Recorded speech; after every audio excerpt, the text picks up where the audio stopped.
Let's get some perspective on this. Thelma Lever is a professor of internet studies at Curtin University in Perth. Welcome to DW. So first off, what do you make of this agreement between the Australian government and Facebook? Who, if anyone, won out here?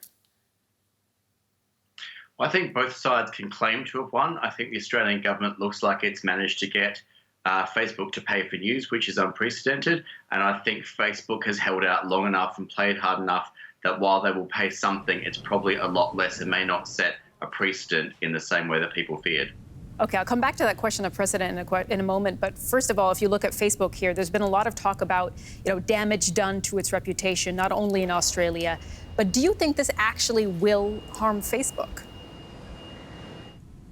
I think it may harm Facebook in the short term in Australia. I think Australians were surprised at how willing Facebook was to use them as a political football, especially the callous way that it wasn't just news websites, but emergency services, health departments and other things that got perhaps unintentionally but blocked all the same. So I think it was a stark reminder to Australians that Facebook really doesn't care that much about them. And I think that's something that they will not forget readily. But at the same time, if it's business as usual within a week, it may not be as much of an impact as it would have been if it went for longer.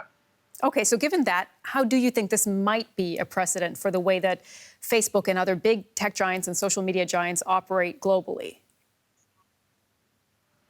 So I think it's a precedent in so much as Facebook and Google last week have both admitted that news is worth something to them. It's worth paying for. It's worth paying to keep that on their platform. So I think as soon as that admission is made, then obviously other countries are going to be looking at that admission going, well, you've got Canadian news, you've got news from other countries as well. Are you going to pay for that? And I think that that genie is very much out of the bottle on that front.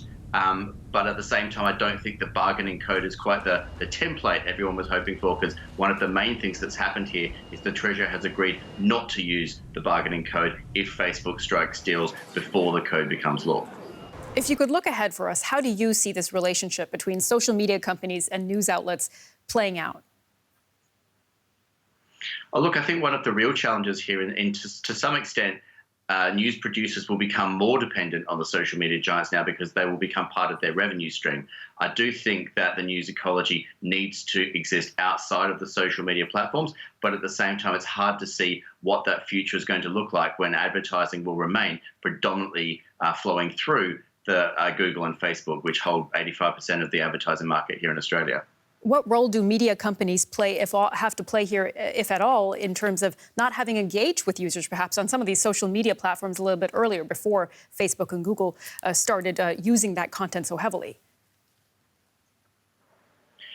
So I think that there are new avenues for news producers. I think they have done quite well in this last week of drawing their audience back to the main platforms. Certainly one of the main news services in Australia, their app was the top app for the Android and iOS stores last week. So it was nice to see that the people are routing around the social media giants in the short term. Whether they continue to do that when it becomes easier to get news back through Facebook or not remains to be seen. Professor Thelma Lever joining us from Perth. Thank you very much. Thank you.